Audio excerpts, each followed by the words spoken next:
Alright, hello. Welcome to the Foolish Tech Show. How's everybody doing this Wednesday? Swell. Swell.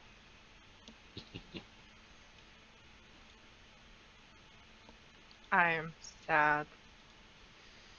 Oh, why are you sad? Because we don't have a puppy right now. Oh.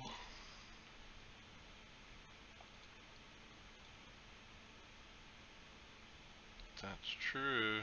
We don't have a puppy right Well.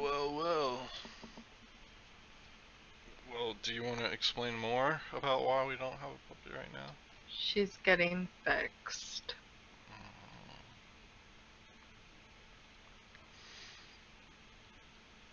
She's at the vet. Having surgery. For how much longer? 3 hours.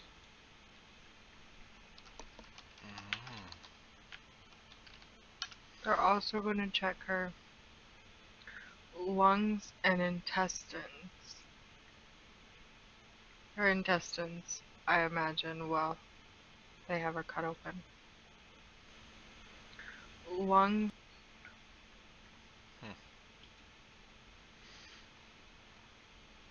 They're gonna check her lungs while they have her cut open? No, her intestines while they have her cut open. Oh, I was about to say, the lungs are kind of a bit way away. I would freak out even more than I did leaving there. If they were cutting open her lungs. They made me hold her while they put her to sleep. Well, that's good, so she wasn't scared. Oh, she was scared. Some girl was coming at her with a long needle. She was scared.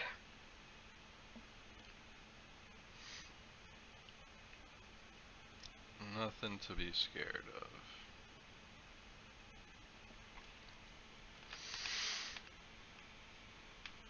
And it wasn't just some girl, it was some girl she didn't know.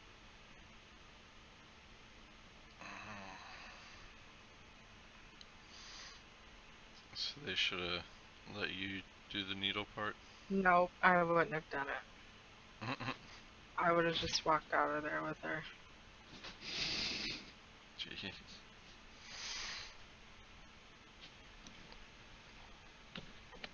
Alright, well, do we have anything else to talk about besides dogs getting mutilated? Are we on the air? Yeah. Are we on the air? Yeah. Oh. Good morning. Morning. Good morning. Afternoon. Good day, sir. I said good day.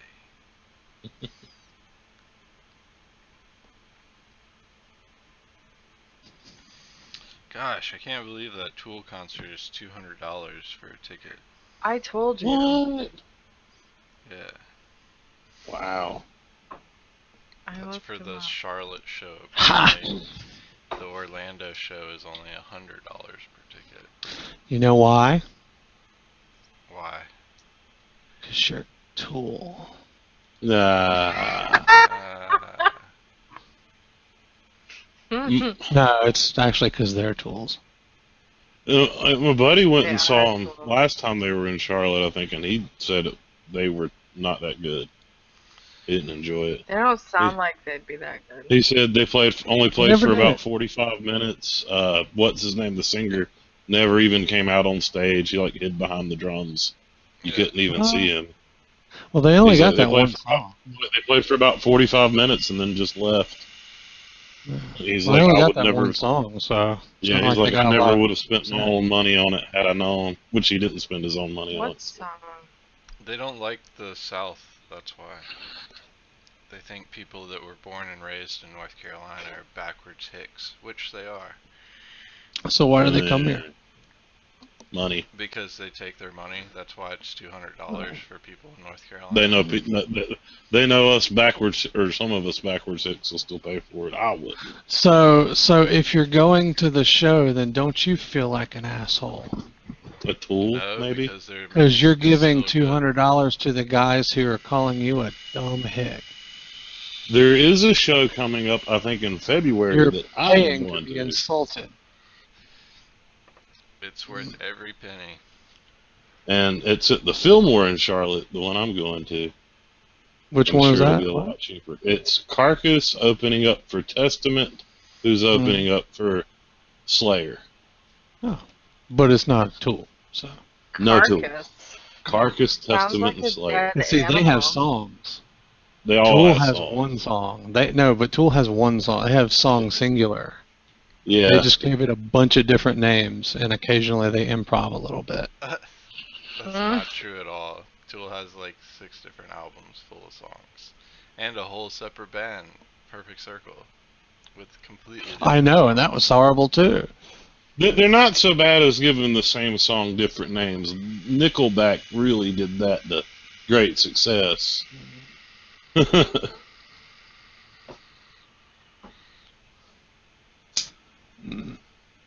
Rock 92. Well, they do have. I'm sorry, they do have that one song. They have two. You're right. You're right. Tool has two songs. They have that song I hate, and then the song I like.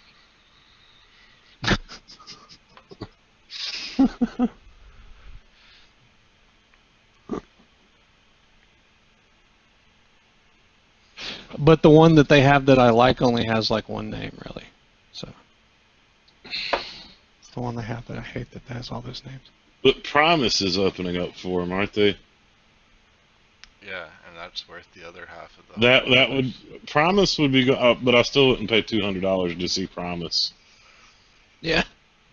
Primus is awesome too. I've seen them live. No argument, but Tool. I mean, $200. Man. To be insulted.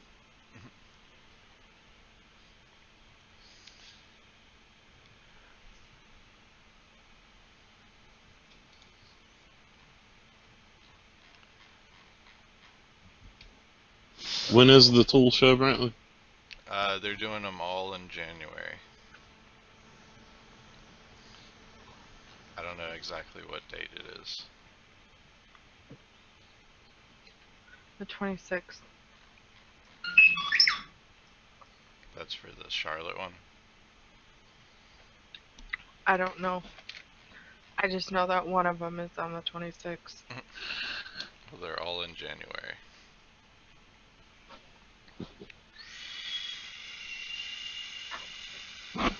Yep, the 26th at 7:30.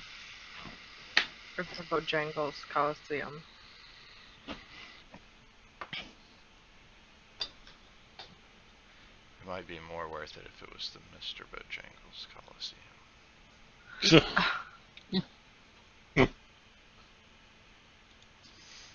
Tool, Primus, and Three Teeth. I don't know what Three Teeth is. Well, there's almost always going to be a band you've never heard of. Even if they're not on the bill. You know, I got a surprise one time, man. I went and saw Arch Enemy, me and my friend Brian, and we saw them at the old Ziggy's. Bunch of other bands on the bill, but there was a band that wasn't on the bill called 2 Cents. And I'm sitting there like, man, these guys are pretty awesome. Like, bass player's really good. And I'm listening. I finally get a look at him, like, he looks familiar. I'm like, it sounds like David Ellefson's bass. And sure enough, it was David Ellefson from Megadeth playing bass for him. They weren't even on the bill. Nice.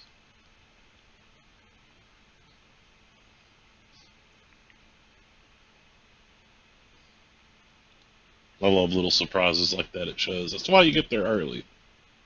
The tickets are $250 now. Yeah, because they're selling out.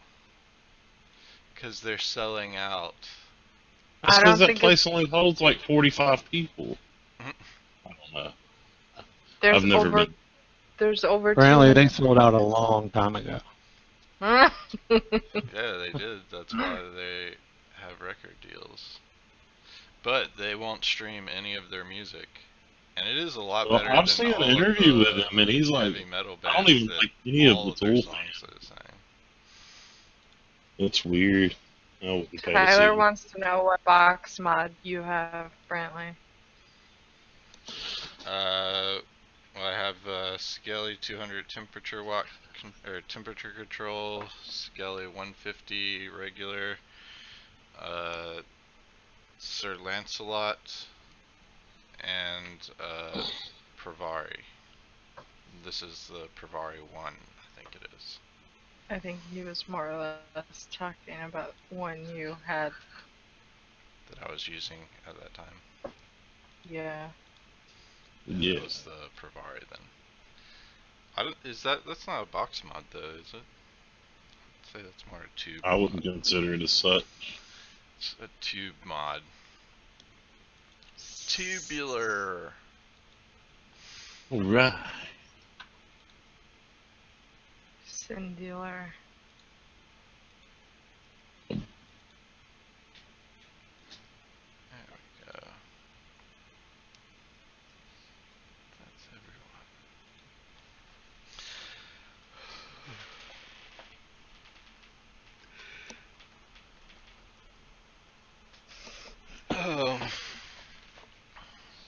Well, the Wired people had an interesting article that I think Gizmodo also followed up on and found along the same lines of an Australian and his buddy possibly being the creators of Bitcoin, which the price is up to 420 now, so I have 250.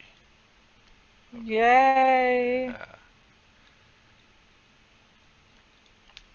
I posted that link in the IRC chat, which if you're watching on YouTube or Google Plus, jump over to foolishit.com/live or foolishtechshow.com and you can jump into our IRC chat and check out all these links and talk to us and ask us questions about our software, or if you have any problems or issues, we can show you how to get around them or fix them. In the meantime, another interesting site is this one, which shows you how many people have been shot near you this year. Oh, Interesting. Yeah. It shows you non-fatal shots and fatal shots. jeez. I gotta look at that. See if this screen switching thing works here. How morbid.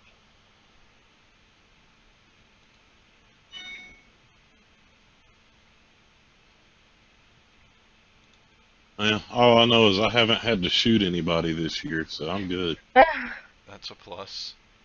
Awesome. So my house isn't going to be on that map. Yeah, I would hope you wouldn't do it at your house.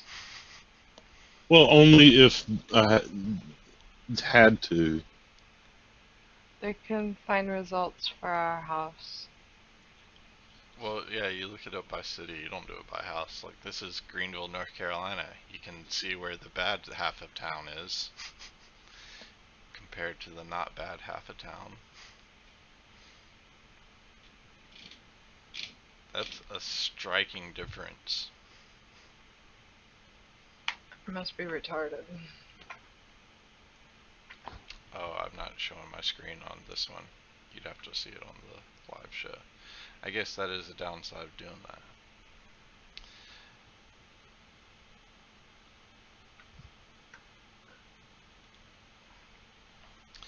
That sucks. Because if I show it on my screen, the X broadcaster picks up the stop screen sharing and all that junk. So I have to do it on a separate scene, which y'all can't see. So I guess that makes that difficult. Tyler's only got 2 within a 5-mile radius of his house. We have a few in the radius of our house with that. I can't see the map view. What? I can't see the map view. Show your screen so I Oh, I can see what see. you're Okay. not seeing. I was searching a different route.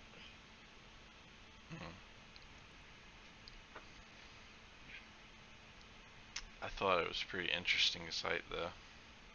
We only have 4 within 1 mile. Within 1 mile. One of them was fatal. Closest one to me was about 3 miles away. Yeah, it was really, if you scroll out and check out the difference between Winston-Salem and Greensboro, huge difference there.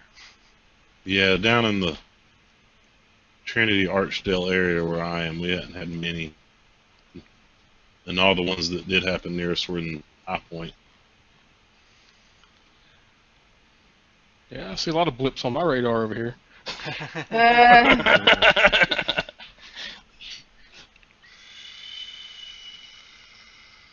I'm sorry, that's within 0.72 miles.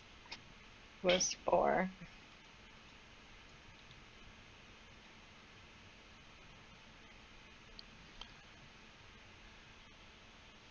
So Lifehacker also pointed out something interesting that we've talked about with Tank's survival show. Tokyo Disaster Preparedness Guide. The government of Tokyo has a PDF with different survival tactics, and looks like a lot of urban skills. Like the picture they show off is making a knapsack or making partitions out of boxes, so like living partitions. Making a knapsack out of pants. Yeah, knapsack out of pants. That's actually pretty nifty. You've never seen that, Tank? No. Oh yeah, that was one of the Boy Scout tricks we learned a lot.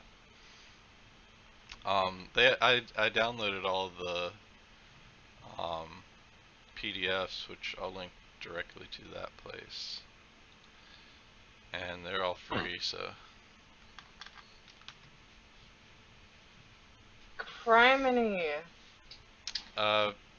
Nick, Phoenix PC Repair wants to know how the development of D7X is coming along. He says it would be awesome if it came out on Christmas Day or maybe after, but no rush since you're taking your time to make it great for everyone. Still there, Nick? No, I'm trying to focus on coding. I'm sorry, what? Okay, so that's the answer. He's currently focusing on coding. I think he was pretty good with Kill 'Em All. I think we're pretty close on that first mod. And Phoenix PC Repair asked in the chat how development of D7X is coming along, and said it would be great if it came out on Christmas.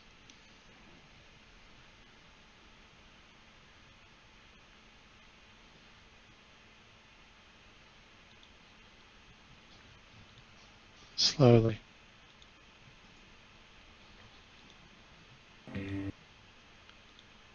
Speaking of stuff coming out, there's been questions in the ticket system about Crypto 8. Crypto Prevent 8. Yep, I have a build that we can test in the Git, but you have to have Visual Studio 2015 to test it out with, and I was going to work on doing a update route so we can see if you can update and test it. So it's in the testing phases. Okay.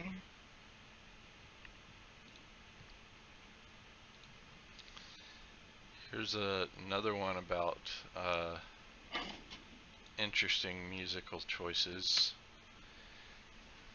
Prince covered Creep at Coachella 2008. So Creep by Radiohead was covered by Prince. Two very interesting artists.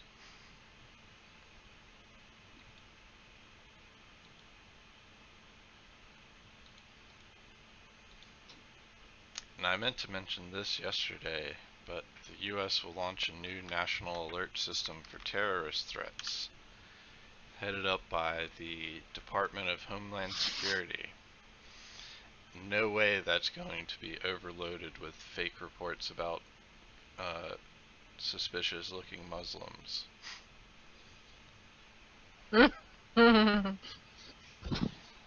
Especially with Donald Trump's "Let's Close Up the Internet" song. Remarks. Did y'all hear about that? Yeah. Yeah. That he wanted to close the internet? No. Yeah, he said we need close the borders of it. We need to close all the borders, including the internet, up some. He's not sure how we're going to do it, but he's going to talk with Bill Gates about it. Did he say that? Wow. Yeah, he said something along those lines. I'm not quoting specifically, but he is like, I don't know how to do it, but we're going to go talk to Bill Gates and get on it. There's also other memes going around about back in '98. Donald Trump said that if he ever ran for president, he would run as a Republican because all their voters will vote for anything that's crazy and outlandish. So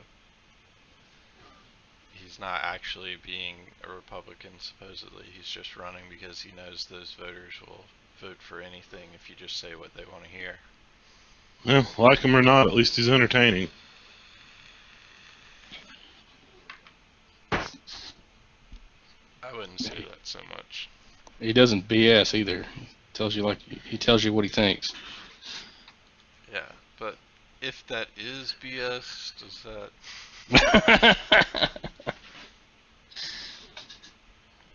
play out? At least it's not a Well, smiling he doesn't face. BS around the point. He gets straight to his BS. I mean, we don't really I don't see a good choice for this upcoming presidential election. So. There's not, except for that Sanders guy. I wouldn't say he's a good choice. He's even worse off.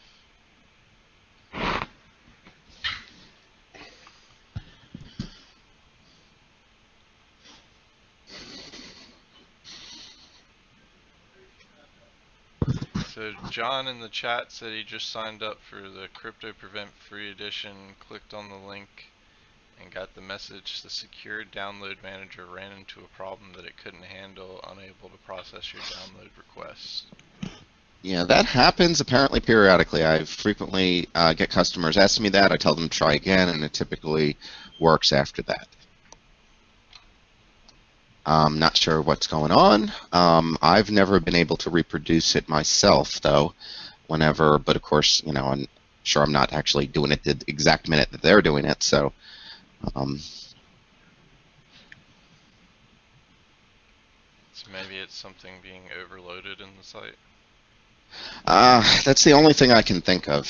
Some sort of bandwidth issue that we might be exceeding temporarily, or some sort of just volume and load issue. But that's not uncommon. I've definitely heard that before. I don't know even how to really dig on it. Like I said, it's so erratic and so impossible, seemingly, to even reproduce. I just answered his ticket. I'm trying it right now, seeing if I can reproduce it. And if not, we'll look more into that, because that's actually the first time I've heard about it.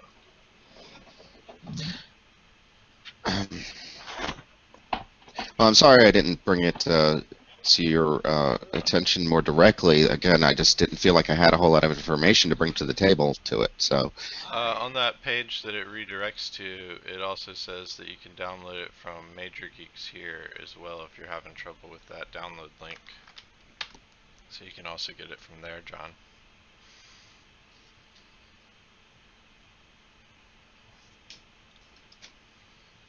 But we'll check more into why the site's giving you that issue, because it should not be.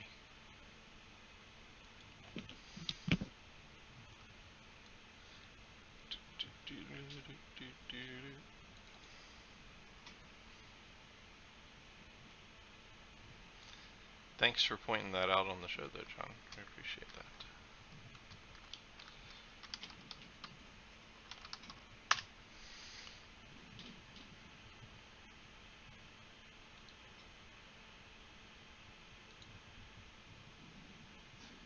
Bye, John.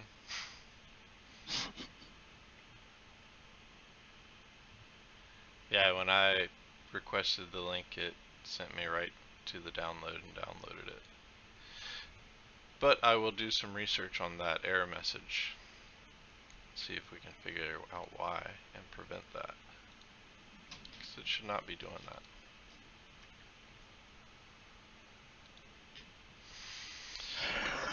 What else we got?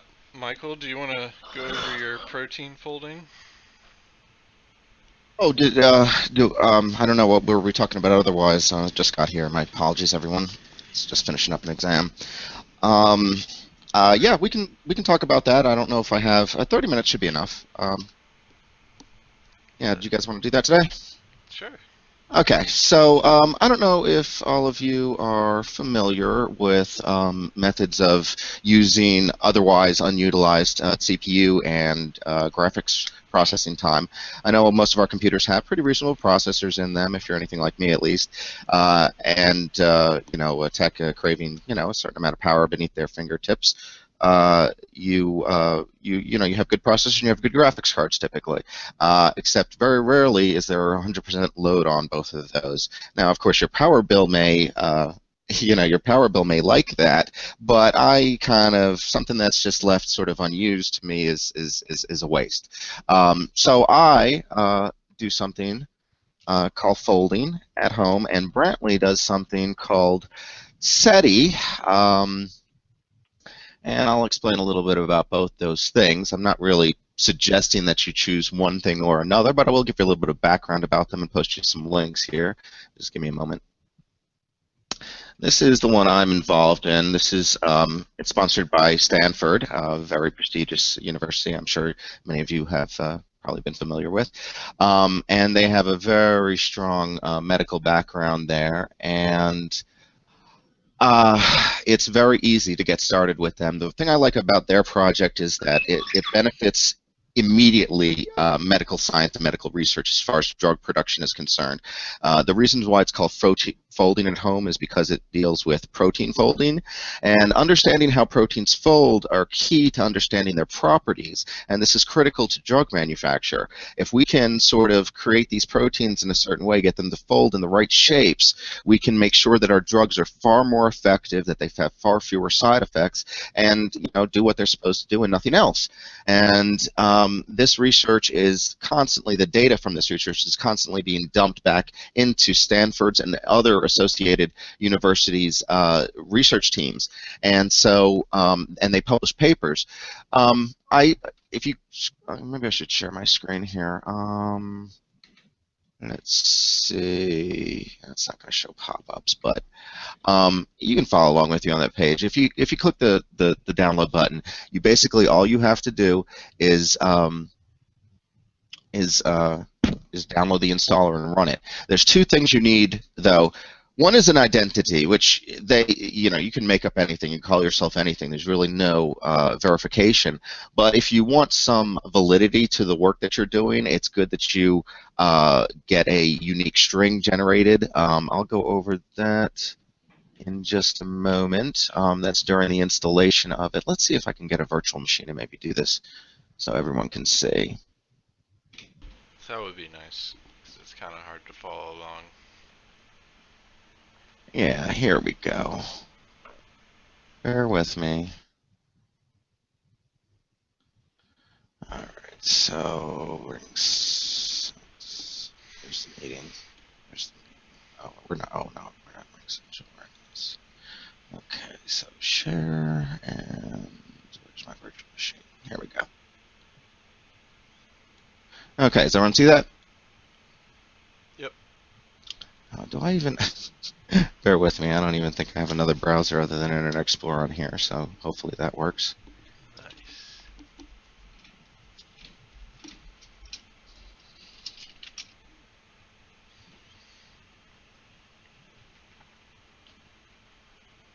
And I have a apparently incredibly slow machine here.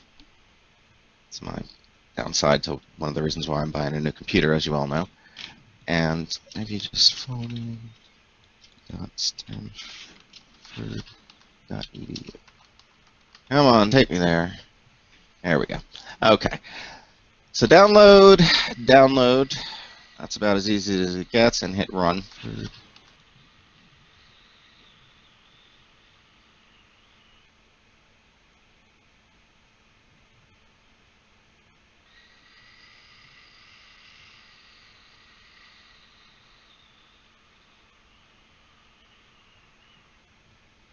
744 is the newest version.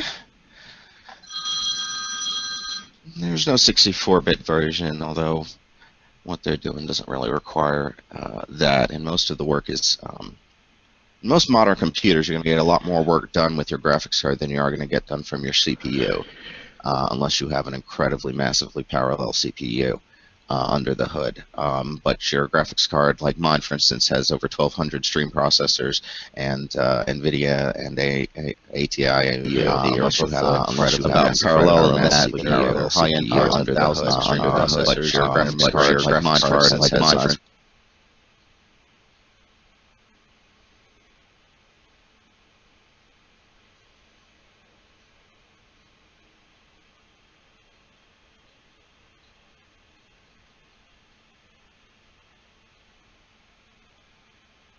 locations for the data. This is nice, though. You do get to, if you do the custom install, you do get to see where it's going to put your data. And I have seen if you need to like wipe it out or anything like that, you need to dig down to these folders and clean it out if you want to maybe force a re-download data. This is nice, though. You do get to find the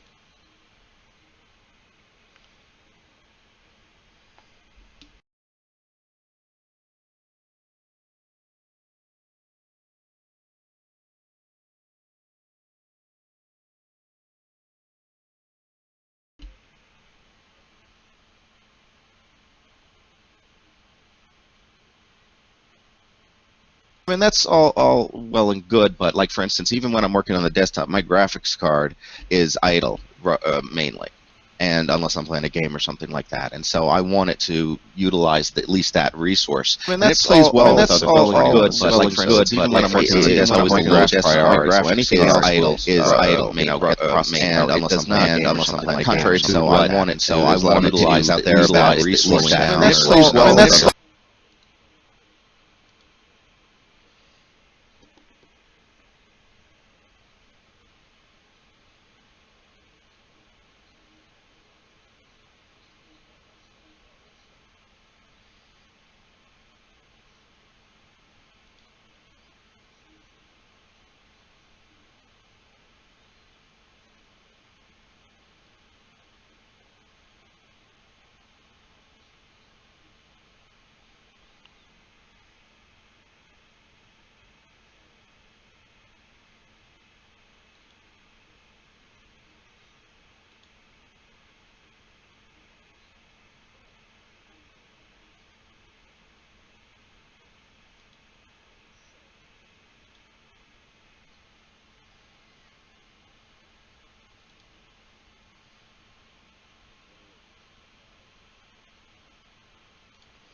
And I choose Team 33, which is Team Hard OCP, and I put up their webpage before, but I'm kind of fond of these guys down in Texas. We don't always agree on everything, but for the most part, their product evaluations I think are rock solid. So everybody should take a look at these guys, and their team is 33.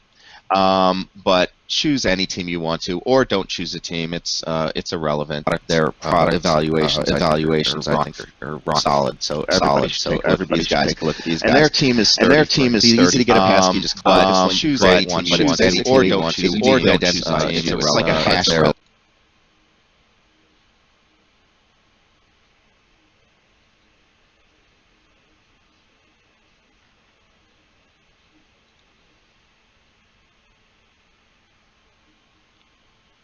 And track your contribution to these things. And I, again, highly recommend that. And there's lots of information about it. You can read the fact there. But basically, you just put that information in. I'll go ahead and put in mine in case you didn't know. That's me. Yeah, sorry. Hold on a sec. Sorry, Tyler, and anyone else watching. The audio kind of freaked out there for a second. Still getting used to this X broadcaster, so. Oh, sorry. Fixed now. Sorry, guys. If I need to repeat anything, but basically, there's not a whole lot here you have to do to set up. Just put in your information. I would like to put in my passkey and show you guys, but I'm not going to do that. So I'm just going to cancel this part about it. Now, I'm just contributing anonymously right now with the default configuration. As you can see, it's running on my CPU, so it's already working. But let's go down here and explore these things. There's a couple of important things here, full, medium, and light, and this is how much processing power it's using. I know light, medium, and full doesn't sound like really good granularity, but if we look into it a little bit further, it's just fine. You can, choose to do it when it's only idle or all the time, and then you get these web control, which is essentially that web page. So if you already have the web page open, you don't need to do the web control. The protein viewer, I'll show you what the protein viewer looks like. It's boring. It shows you a pretty picture and it spins around, and it's just it's just it. Nothing terribly interesting about that. I really don't care for it so much. It's not that pretty anymore, and theoretically these dots in the background are places that people are folding. So it is kind of cool to see where in the world there's computers that are participating. Obviously large amounts in Europe and America, as we would expect, but also India and a good bit in the eastern countries there as well. And a good bit in South America and Brazil. Anyway, so that's that, but I want to get into more of the configuration here. So let's go down to the dirty and hit the advanced control. Okay, folks, this is where the work's done. Now, I recommend, and again, getting back to this, the folding power, the light, medium, and full. Okay, I recommend the full. You know what? I really don't even know what the freaking differences are. I don't think there's. But full is the one that runs all the time. I forget medium. What does that do? Doesn't it tell me? No, doesn't tell me. Oh crap.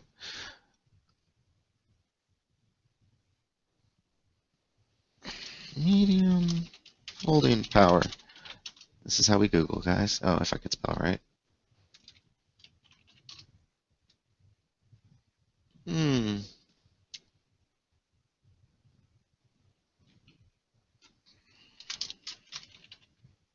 Here we go, guys. Okay, so light, CPU folding at half speed, GPU folding is off.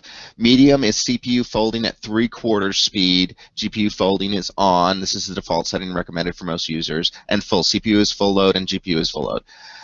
It's most productive settings. That's what I recommend. I recommend maxing it out so you're using them all. And again, just because your CPU in its idle time is running at full load doesn't mean that's going to slow down your performance. It's not very good to demonstrate it on a virtual machine like I'm doing right now as far as that's concerned, but in a real-world scenario, you're not going to see any sort of dramatic performance difference between those things. Effectively, when your computer is busy doing something else, and I'll show you that with actually I can show you that with Task Manager, to tell you the truth. So I can demonstrate that in a moment. Okay, so getting back. there are slots, as you can see, these folding slots, and I just have a CPU resource available here.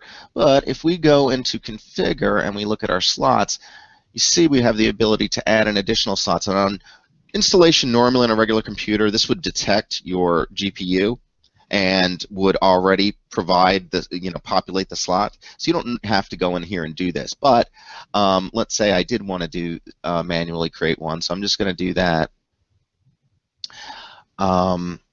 And this, but what are we going to call it? GPU. So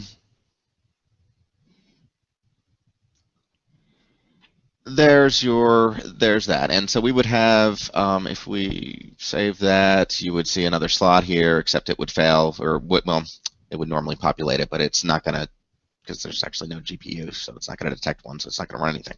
Anyway, long story short, but this gives you some statistics over here on the right. Your progress through the work unit. They do take an extremely long time, and you're never going to see much movement on that on a CPU unless it's incredibly fast or incredibly parallel. But you will see a little bit faster process with a high-end or mid-range graphics card. Points per day. To give you a comparison, on this virtual machine, with one core associated with it, it's estimated I'm going to get 51 points per day. Points are not so important, but they're a measure of productivity. You don't have to go into details of knowing what a specific work unit is or anything like that, but you process work units and you get certain points for, excuse me, for the work you contributed to those work units. And that gives you a point value, and it's relatively arbitrary. But to give you an idea, so it's using, let's open up Task Manager to see. Oh, we got Process Explorer. So as you can see, the folded in home core is using all of the CPU other than, what is the background is using, which it can use quite a bit in a virtual machine. But if I were to do something else, let's see. Let's start up D7.2 and watch what Task Manager does. Let me see, can I have this always on top? Or is it always on top by default? There we go. Okay. So let's start up D7.2. And as you can see, the folding at home, well, it does reduce its time when D7.2 isn't doing that much. Let's open it up.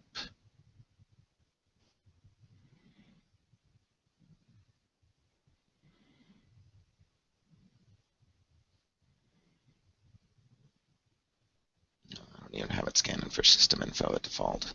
But while it's doing, as you can see there, it's D7.2 got all the processing power, and the folding at home immediately gave up its resources of the CPU. So it plays very, very nice. And I know that didn't seem to be incredibly fast for you guys, but again, this is a crappy computer and don't have a lot of memory, and I'm in a virtual machine that's probably paging and all sorts of other things. You just have, please take my word for it. I'm going to get a new computer here for the upcoming holiday, and I think my presentations moving forward are going to be a lot nicer for all you folks out there. So hopefully that puts to rest any fears about concerns about processing power. And that's, again, running at oh, well, this is running at medium, but I should have had it at full. But either way, it works the same way, regardless of what power level you choose to devote to it. The light and the medium are better for if you want to save power. If your machine chugs down the juice and that's an issue for you, if your power bill is too high and you still want to contribute, certainly do those things. Your graphics card probably is the top draw in your system. If you have a mid-range or high-end graphics card, it certainly is the top draw in your system is for processing power, unless you're some sort of Xeon server with multiple cores or multiple sockets, that nature. But either way, it will increase your power bill. So take that into consideration, but please don't use that as the only excuse, I would say, because it's a good project to keep involved in. Now, Brantley does Seti at home. The Seti project is Search for Extraterrestrial Intelligence. I'll post a link to that as well. So let's see. That's done by Berkeley. That's done by, yeah, these are university run typically, and Berkeley is another good school, a prestigious school. So it's setiathome.ssl.berkeley.edu. I will copy that link. There you go, folks. And they run a completely different client. They use a client that's a little bit more generic, and SETI is just one project in that client. What's the name of the client called? BOINC, right? BOINC? Yeah. Berkeley Open Infrastructure for Network Computing. It's a neat little tool, but it's basically the same thing as that Folding at Home program. This little guy here, it's basically just that. They're virtually, I mean, they don't have the slots, but it's not quite the same nomenclature, but it's just as easy to get up and running with it. And generally the same stuff as far as your account and unique identification, all those things apply identically virtually for both of these things. Brentley, go ahead. I'll show it on my screen. People in the Hangout won't be able to see it, but it will switch. So, this is the simple view of the. I call it Bionic, but Michael pronounces it Boink.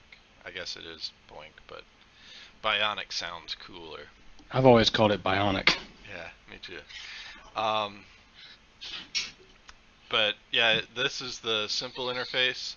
This was actually what got me into it in the beginning, was the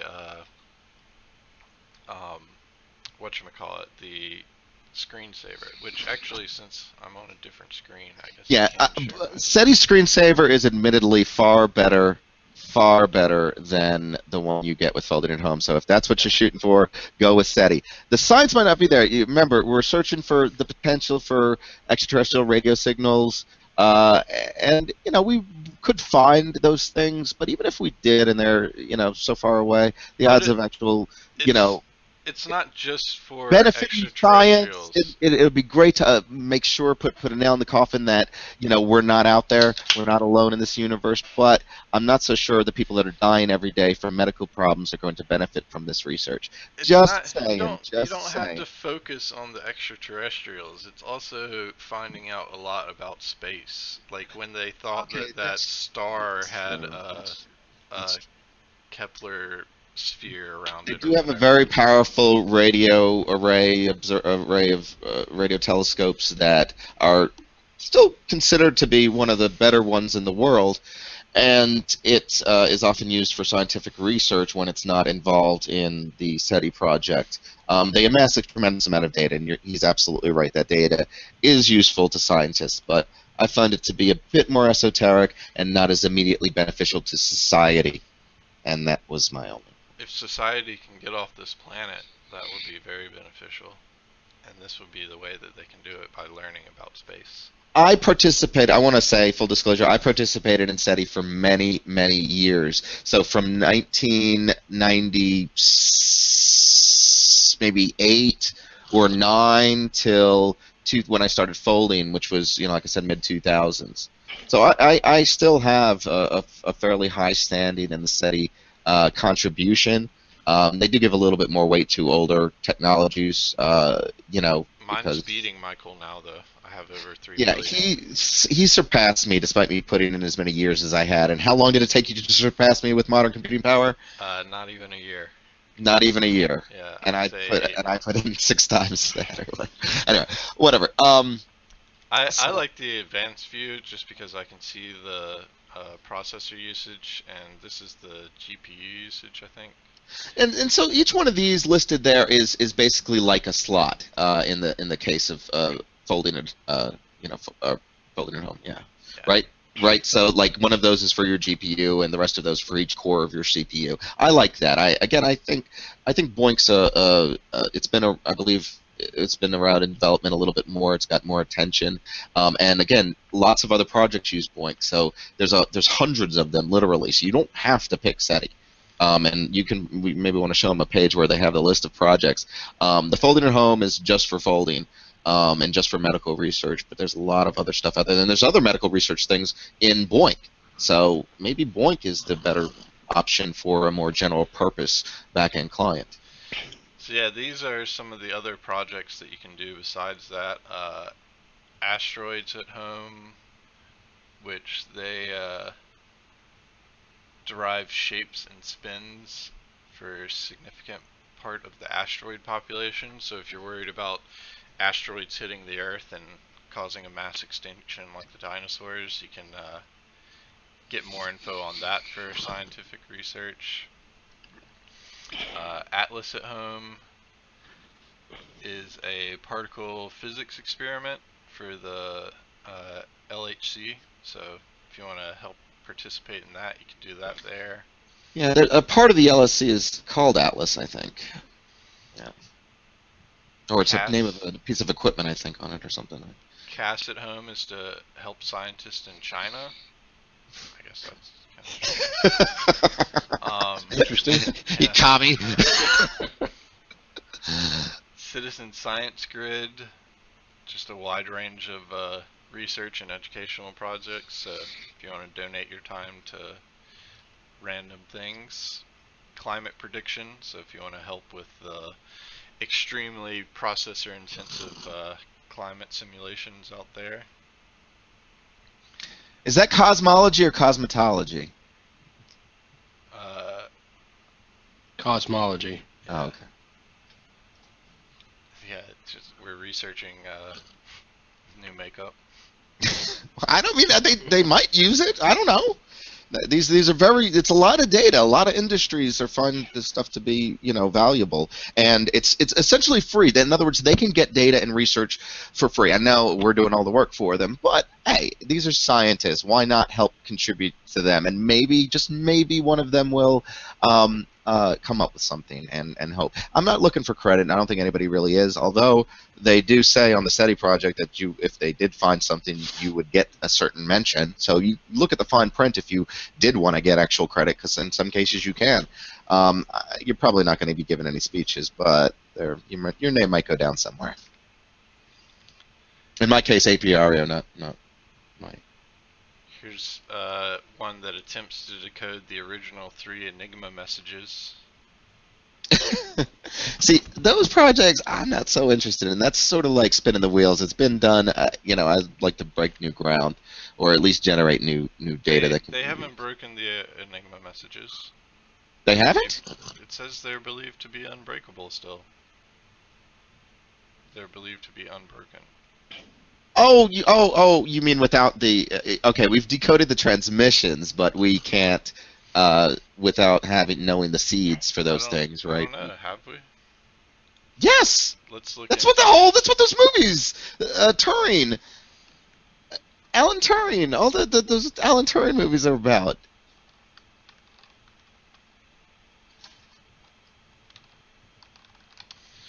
We'll Google it.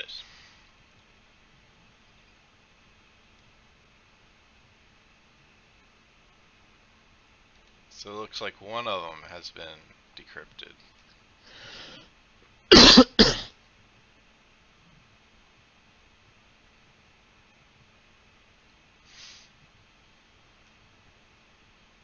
But again, understanding what the Nazis did, God knows how many decades ago now, I don't think it's helping anything. I mean, there's modern encryption you can work on breaking if you so chose, but those projects to me don't. Again, I don't feel the realness, the value of the information that they're generating. It's kind of cool, but it's like saying, what's that? What's the 10 quadrillionth digit of pi? Well, who the fuck cares? I'm sorry. Excuse me for my language, folks. Well, the person that's trying to memorize the 10 quadrillionth digit of pi cares. They want to know all the digits of pi. And maybe we'll come to one that it ends. The infinite repetition. But, that would be irrational. You it's know considered what? to be an irrational number, so it's not good. They do repeat. They might end up finding out. What? What, Johnny? They do repeat. No, pi doesn't repeat. Pi does not repeat. Numbers in pi do repeat. No, I mean, yeah, there's multiple 1s and 2s and 3s and 4s and 5s as single digits. One right after another. Not in any long-term repetition. I mean, yeah, you might have 2 11s in there. I mean, yeah, sure, just random chance. You roll the dice 5 trillion times and you're going to get the same numbers every once in a while. But there's effectively going to be a randomized distribution, and there's not going to be any patterns. So that now there is a formula to explicitly derive that. I mean, you know, it won't take long. I could plug it in. There's probably a website that I can go to say just pick a random digit that you want of pi, and it will print it out. They can calculate the digit explicitly, so it doesn't take any power, or you know, it's a trivial sort of thing these days, and nobody's exploring it because it's a waste of time. I mean, But what does that mean without repeating? it just means that it's irrational. So in other words, it's the ratio of the circumference of a circle to its diameter or its radius. You know, and that just happens to be, you know, for I don't have a math degree, so but it turns out to be an irrational, non-repeating decimal. I was more or less asking Brentley because he's the one who said it.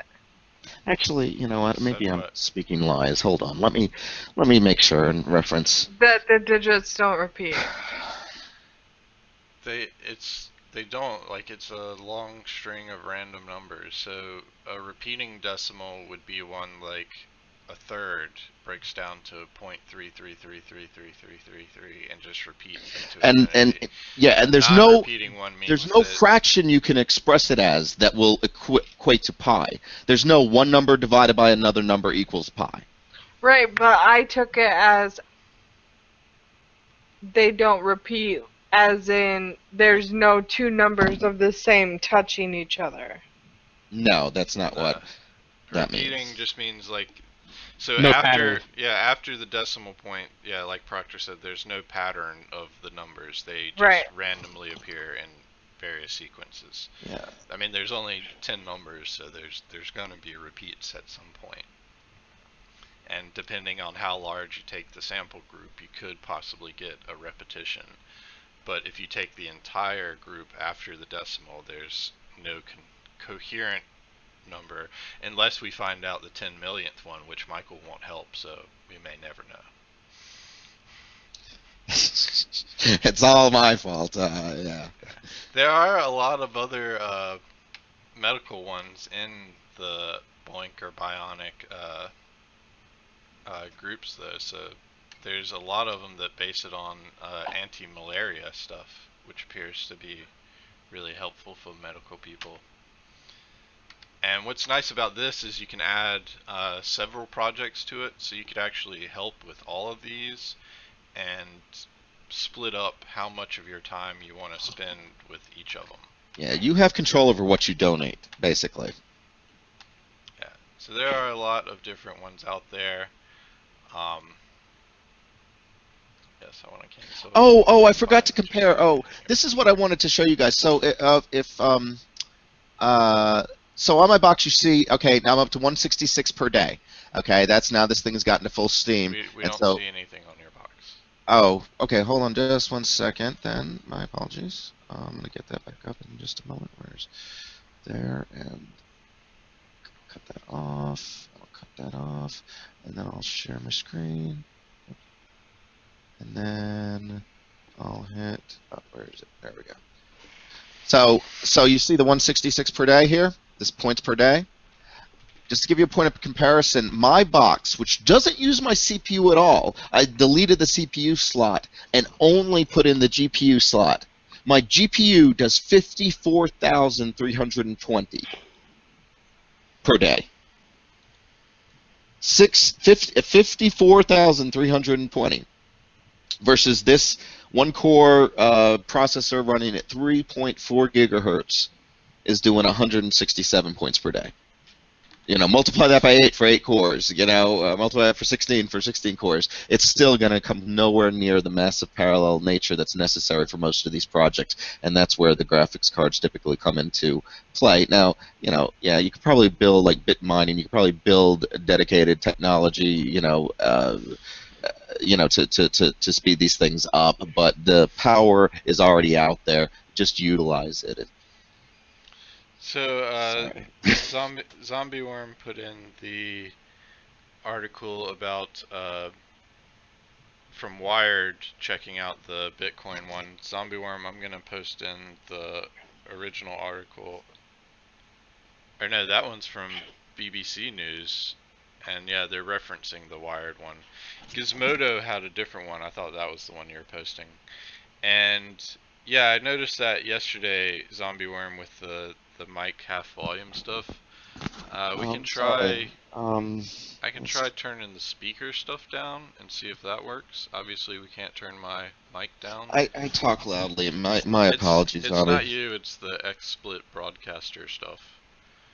Because I'm not a production manager, so I don't know how to calibrate this. You'll get better at it. You'll get better at it. I can try turning the speakers down. So let me know if that changes the quality. I know mine's always going to be soft because it's set at full blast right now, so I don't know how to increase my mic anymore.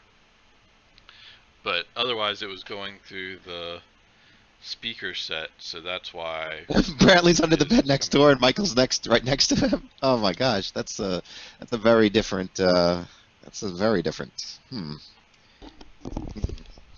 Yeah, when I okay, well, all right. I can just manually lower it. Is this lowering it, guys? Oh no, that's the volume I hear at.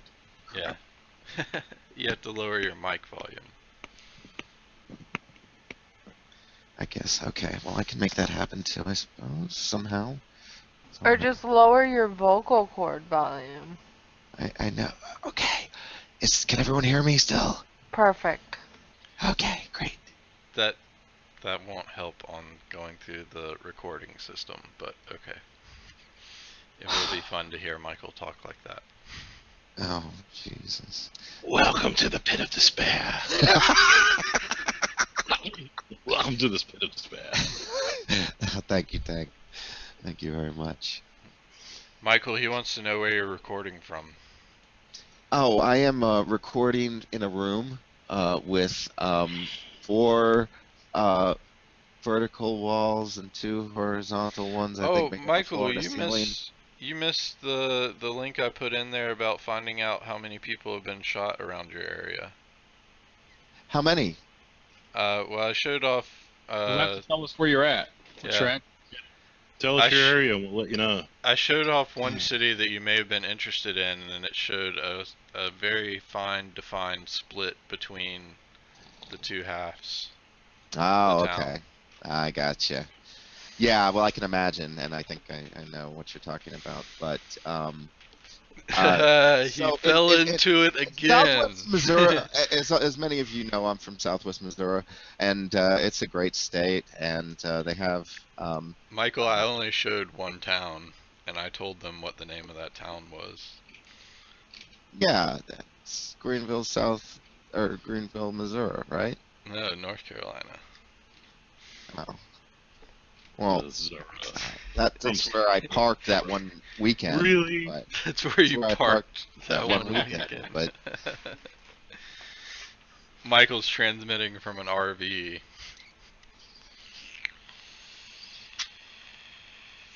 Zombie Worm, did that fix the sound stuff any at all? I turned things down on the recording side. I guess I'll still be soft, but I don't know if maybe they're larger. Zombie Worm's currently IP scanning for you, triangulating your position. Enhance.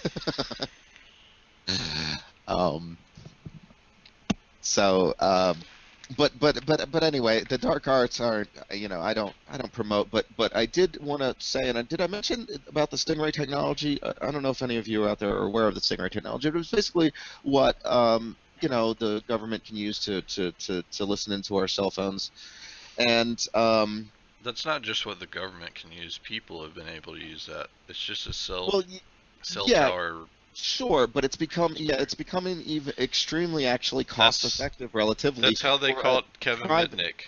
Yeah, for a private individual. And it wasn't the police that caught him. It was that other guy that he had. Yeah. But see, the point is that now that the it's been talked about, and it's it's in public discussion now. We're seeing how relatively straightforward it is to mimic that technology, and so for I don't know what I heard, but something like less than $500, I think you can have a setup like that.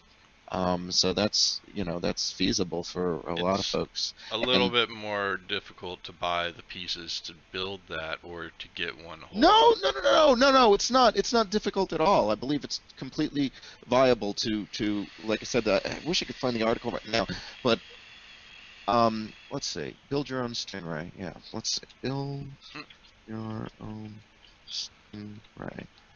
Thank you, Google. No, that's a sports car. No. Chevrolet. Sorry. All right, here we go. Stingray is not just for feds. Oh, this is a year ago. Am I that out as a date?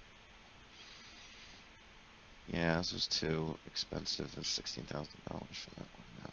Yeah, they aren't cheap. I know that. And they're hard to get because some of the parts are known to be that. I've heard it's come down. Oh, Slashdot's reporting that the person that alleges to be the creator of Bitcoin has been raided by the Australian authorities now. Oh, he was in Australia? Yeah. Oh. They say the matter is unrelated to the recent media reporting regarding the digital Bitcoin currency Bitcoin.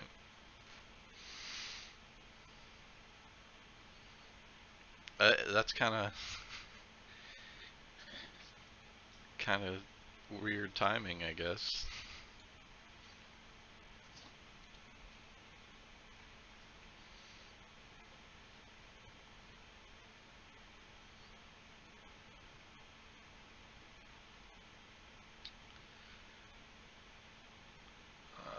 I'm looking for that other article that talks about Gizmodo's follow-up to that. I can't find that article. Jeez. Maybe I'm making this up. I think you are. Really? Yep. Maybe. Sorry about that, guys. Thought I read a story like that. Here's the Gizmodo article that follows up with that Wired article that you posted and I posted earlier, Zombie Worm. Maybe they're looking into because the guy said it was him and his friend that is now dead. Maybe he killed him off and stole his bitcoins.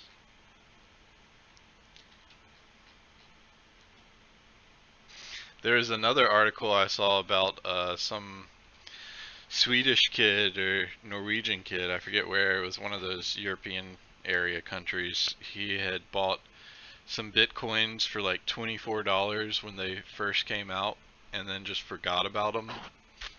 And when he remembered them and checked the price, it ended up being worth over $800,000. That's a nice surprise. I put $24 into this a few years ago, forgot about it, came back, it was worth an entire bank load.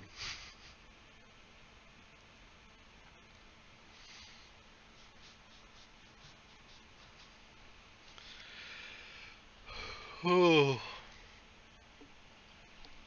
Michael, you're not going to find how to build a Stingray, just stop looking for it. Damn it.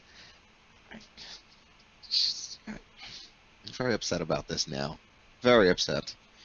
No, Zombie Worm, I didn't hear about the HTE laptop guy, or about HTE laptop guy. Tell us more.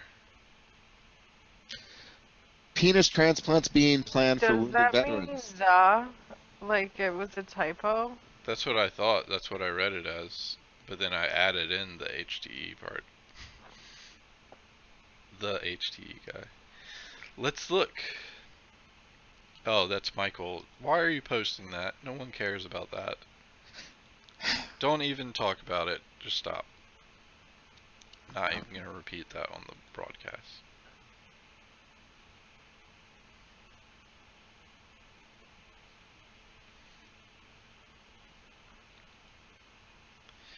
Oh man, so somebody over in Zombie Worms area had a substantial number of bitcoins on his hard drive, but didn't realize it until it had already gone to the local landfill. Oh no. That sucks. That mighty sucks. Especially since he didn't clear off his hard drive before he sent it to the landfill. Come on. What about, do you find this article more to the... Well, we already know that they're using Stingrays. Well, at least it provides some context to people that maybe aren't up to date with it. Yeah, I guess.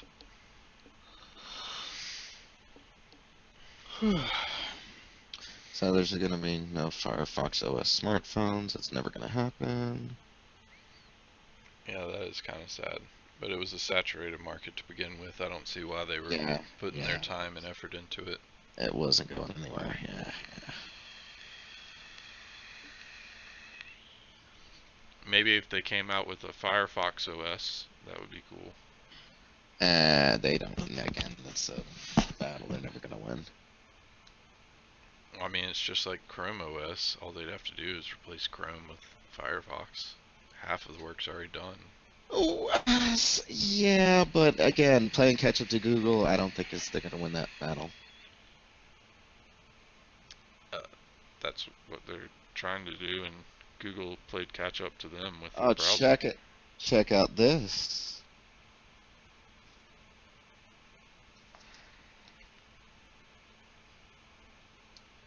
I'm reading up on that one now.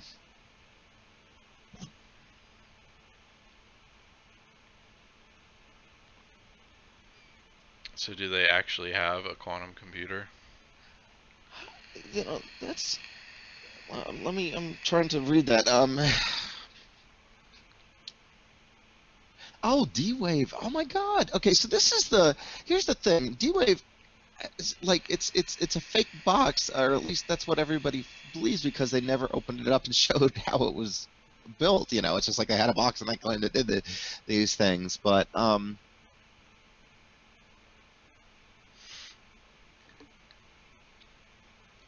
but it's debatable whether D-Wave is a quantum computer, but it's some sort of computing device.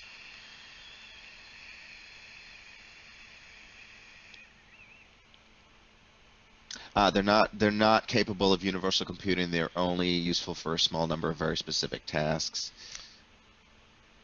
Zombie Worm, to answer your question, if an email takes too long to arrive, do servers keep sending it another copy?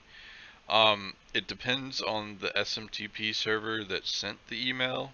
If it doesn't reach its destination, they can be configured to send, and normally they are configured to try resending it for up to 2 days before it will essentially time out and send you back a failed send message. So usually they'll retry to send it for 2 days, I believe is the average setting, but all of that can be configured on the per SMTP basis, as far as my understanding of it goes. That's my understanding of it as well.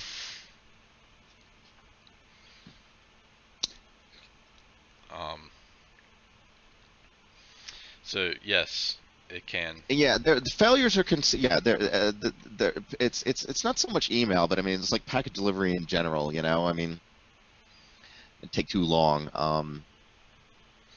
It's going to retry it effectively in almost all cases, unless you have some sort of compromised email system or something. Taking hours to arrive?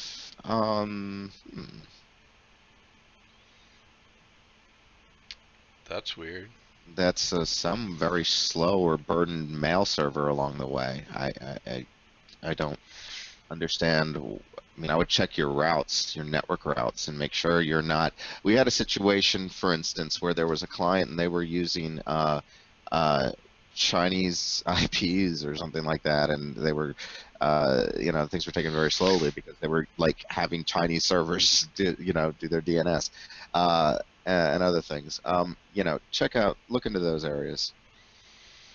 So what Zombie Worm had said there was he analyzed a header and it was taking hours to arrive, and the client was receiving loads of copies per day. Yeah, that's all within the routing of the SMTP stuff, so it probably would relate back to DNS servers possibly, or just something in between those two servers. Is it just from one location, or is it from all of the locations they're getting their emails from?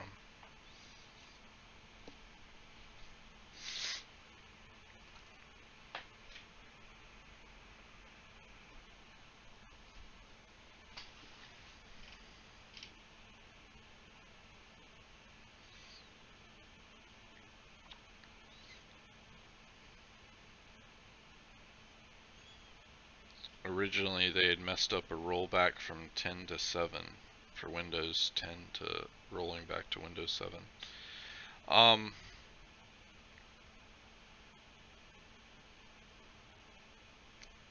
So he ironed out multiple emails from a lot of senders.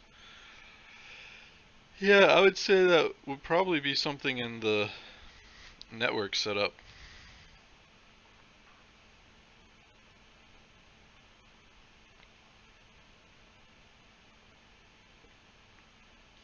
Phoenix PC Repair also agrees it sounds like a routing issue with the DNS. And Zombie Worm sent us a picture of it. Let's see if we can get that. Check it out before I post it to the interwebs.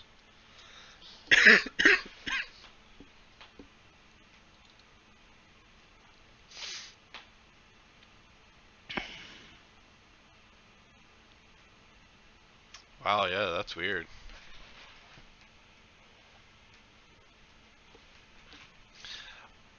If it's only happening on that one computer, I would say probably just format and reload. Especially if they messed up a Windows 10 to Windows 7. There may be, there's all sorts of things that could go wrong with the network stuff. You could try the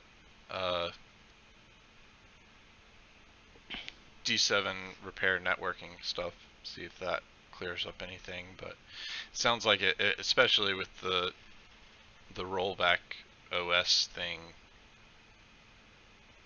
that seems more like it would be a system specific.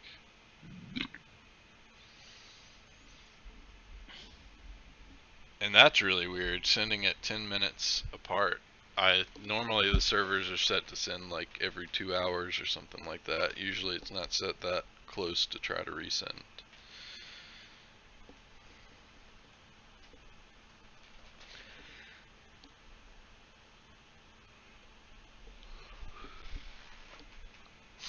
But yeah, how emails work and sending and receiving is kind of like magnets. What? I don't think anybody really knows how they work. People absolutely know how magnets work. How? Fuck. They don't. Michael, they understand that magnets do work, but they don't know how they work. There's a big difference there, that you don't understand that differentiation. Let me check the site. Probably is completely antithetical to what I was. Is that even a good site to go to?